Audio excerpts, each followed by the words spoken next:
ಸಂಕ್ರಾಂತಿ ಹಬ್ಬದಿಂದ ಶುರುವಾದ ಆಪರೇಷನ್ ಕಮಲ ಇದೀಗ ಕ್ಲೈಮ್ಯಾಕ್ಸ್ ಹಂತ ತಲುಪಿದ್ದು ಆಪರೇಷನ್ ಸಕ್ಸಸ್ಗೆ ಮುಹೂರ್ತ ಫಿಕ್ಸ್ ಆಗಿದೆ. ಹೀಗಾಗಿ ಚಿಂಚೋಳಿ ಶಾಸಕ ಕಾಂಗ್ರೆಸ್ಗೆ ಕೈ ಕೊಡೋ ಡೇಟ್ ನಿಗದಿಯಾಗಿದೆ.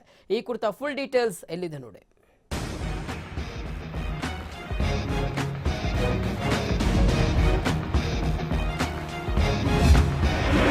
ಕಾಂಗ್ರೆಸ್ನ ಮೊದಲ ವಿಕೆಟ್ ಪತನಕ್ಕೆ ಡೇಟ್ ಫಿಕ್ಸ್. ಮಾರ್ಚ್ 6ರಂದು ಬಿಜೆಪಿ ಸೇರ್ತಾರಂತೆ ಉಮೇಶ್ ಜಾಧವ್. ಎಸ್, ಕಾಂಗ್ರೆಸ್ನ ವಿಕೆಟ್ ಬೀಳಿಸೋಕೆ ವೇಟ್ ಮಾಡ್ತಿದ್ದ ಬಿಜೆಪಿ ಇದೀಗ ಡೇಟ್ ಫಿಕ್ಸ್ ಮಾಡಿದೆ.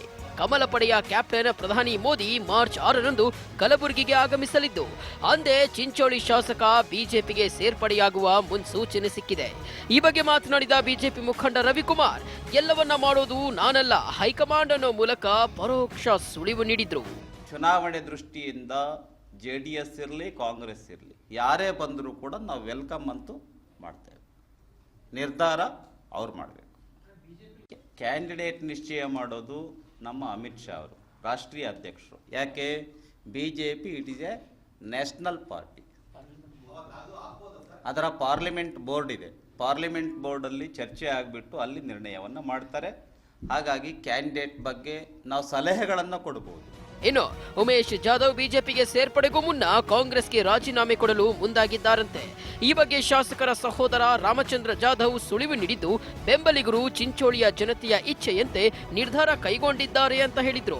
ಇದೆಲ್ಲ ನಡವಳಿಕೆಗಳನ್ನು ನೋಡಿದ್ರೆ ಅವ್ರು ಆಗ್ಬಹುದಂತ ಏನೋ ಇದೆ. ಅದು ಸೇರೋ ಇದ್ರಲ್ಲಿ ಒಳ್ಳೇದಂತ ಹೇಳಿ ಎಲ್ಲ ಕಾರ್ಯಕರ್ತರೆಲ್ಲ ಹೇಳ್ತಾ ಇದ್ದಾರೆ.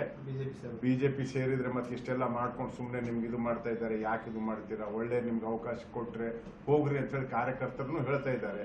ಇದೆಲ್ಲ ದೃಷ್ಟಿ ನೋಡಿದ್ರೇನು ಇವತ್ತು ಸೇರೋ ಆದ್ರೆ ಆಗ್ಬಹುದು ಅಂತ ಅನ್ಸುತ್ತೆ ನನಗೆ. ಅಲ್ಲಿ ಏನೇ ನಡೀತಾ ಇದೆ ನನಗೆ ಗೊತ್ತಿಲ್ಲ. ಮೋದಿ ಅವ್ರಾದ್ರೆ ಪ್ಲಸ್ ಡೆಫಿನೆಟ್ಲಿ ಅವ್ರು ಇದ್ದಾರೆ, ಆದ್ರೆ ಡೆಫಿನೆಟ್ಲಿ ಅದು ಹೆಚ್ಚಿಗೆ ಹಾಗೆ ಪ್ಲಸ್ ಆಗೇ ಆಗುತ್ತೆ ಸರ್. ಒಟ್ಟಾರೆ ನೆಮ್ಮದಿಯ ನಿಟ್ಟಿಸಿರು ಬಿಟ್ಟು ತೆಪ್ಪಗಿದ್ದ ದೋಸ್ತಿ ಸರ್ಕಾರಕ್ಕೆ ಇದೀಗ ಮತ್ತೊಮ್ಮೆ ನಿದ್ದೆಗೆಡುವ ಟೈಮ್ ಬಂದಿದ್ದು, ಮಾರ್ಚ್ 6ರಂದು ಅದೇನಾಗುತ್ತೋ ಕಾದು ನೋಡಬೇಕಿದೆ. ಗೋಪಾಲ್ ಕುಲಕರ್ಣಿ, TV5 ಕಲಬುರಗಿ.